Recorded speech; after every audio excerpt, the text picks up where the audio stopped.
Some religious people have wondered, what if there is one universal religion of humanity, like a lot of religious people have said, but none of us have discovered it yet? Every religion has different sects because they're different interpretations of the same basic ideas. So what if every religion in the world is a different sect of one universal religion, but no one yet knows what that universal religion is? That's the basic idea behind Unitarian Universalism and the Baha'i faith. Both of those bring together traditions from all different religions and try to find a pattern of how the ideas fit together. Trying to do that by using one religion to interpret another makes it complicated, but using no religion to interpret religions makes it pretty easy. What are the basic ideas behind all religions? You can't have everything you want in life, but if you develop the right mental discipline, you can discover the set of rules that determine what you can get in life, which lie on another plane of reality, and then you can be the most fully realized human being you can be and feel fulfilled with your life. The fact that this is a universal religious idea means this isn't actually an idea that's inherent to religions. It's an idea that's inherent to humans. Science works the exact same way. You can't have everything you want in life because you can imagine having things that can't physically happen in this universe. But you can develop the mental discipline to think objectively by looking for ideas that fit the criteria of observable, universal, self-consistent, reproducible, and debatable. That's how you discover scientific laws, which are the underlying patterns to the events you see happening around you. The better you understand that stuff, the better able you will be to get what you want in life and be happy with your life. Christians believe that if you're a good Christian, when you die, you'll go to heaven and then you'll get everything you want. But that can't be true. You still won't be the most powerful entity in the universe, so you'll still be able to imagine having something you can't have. So why couldn't we have already reached that level? Why do we need a better world? What's wrong with this one?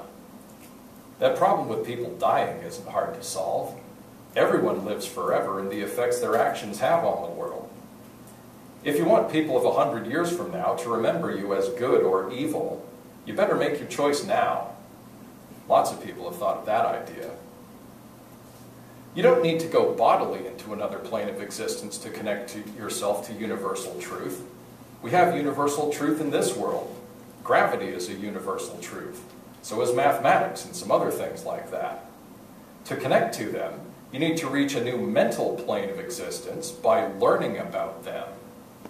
A lot of people don't like the way things are working out in the world right now, but we can fix those problems, which includes adapting to situations we can't change, by learning some eternal truth and figuring out where we went wrong. There are a lot of people who are trying to develop cultures that aren't secular exactly, but that leave traditions behind or reinterpret them to fit the modern world. For instance, some people like to go to Renaissance festivals to get a sense of connection to how their ancestors lived and what they did.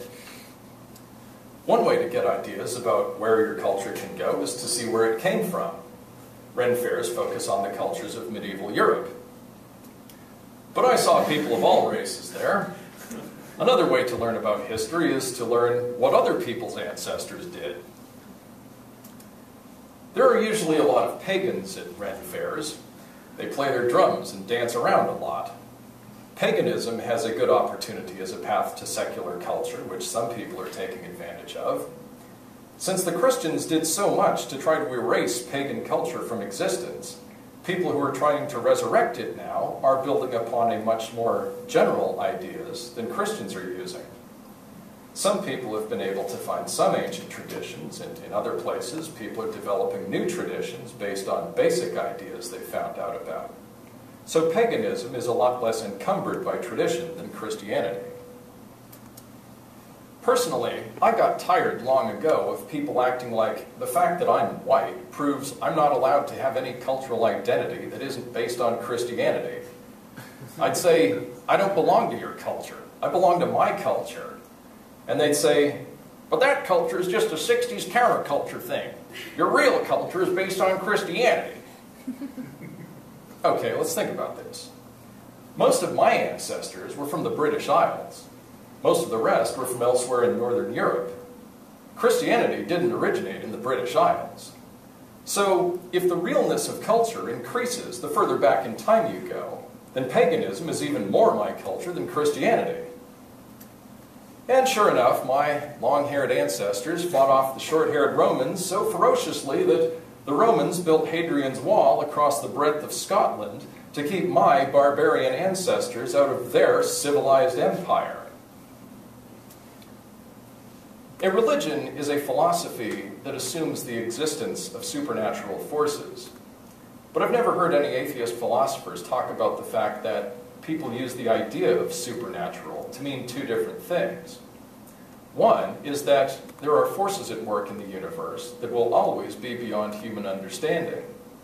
The other is that there are forces in the universe that are beyond human understanding now, but they don't have to stay that way. A main goal of that kind of religion is to discover the currently unknown forces. And that's what science is, too. So these interpretations of religion are actually science as of 1,000 years ago or whenever. Some of the founding principles of paganism are that the earth created us, and the earth is way more powerful than we are, so we'd better figure out what's going on and how to cooperate with it, or we'll get into trouble. And sure enough, all of that is compatible with biology. If you start studying science from a philosophical foundation that's compatible with the scientific conclusions, it makes the science a lot easier to learn. Then you aren't trying to keep two conflicting bodies of ideas separate in your mind. Paganism has been a precursor to secularism in the modern world, too, since the 1990s when the internet went public. There are lots of people who have been looking for something better than organized religion. The obvious first step in that, to a lot of people, is some other kind of religion. Paganism has run into the same basic challenges secularism has run into now in organizing effective cultural opposition to organized religion. Organized religion is really good at getting lots of people to focus their efforts on working toward the same goals. But people in the US today know too much about science for anyone to be able to start a new organized religion. So pagans have been searching for things people of all cultures have in common to try to found a culture that way. Paganism essentially means secularism with a cultural history. Some pagans are religious fundamentalists, but when you try to do that as a minority religion, you turn into a teeny little faction that basically has no effect on anything. A lot of Native Americans are in a similar situation. Despite what a lot of people believe, Native Americans aren't animals or environmental superheroes. They're people like everyone else. Some Native American nations, like the Anasazi right here in the desert, and the Maya down in Central America, caused environmental disasters that wiped out their civilizations. But a lot of others, and other indigenous people all over the world, lived in situations where the technological level they were able to build up to with the resources they had limited the impact they had on their environments. Their interaction with the environments changed their environments so slowly that they were able to figure out how they were changing their environments in time to prevent disaster and figure out how to keep their environments in balance. Those people didn't understand what they had discovered in scientific terms of today, but now those people's descendants can learn the science, and their ancestors' traditions are a good philosophical foundation for understanding the science.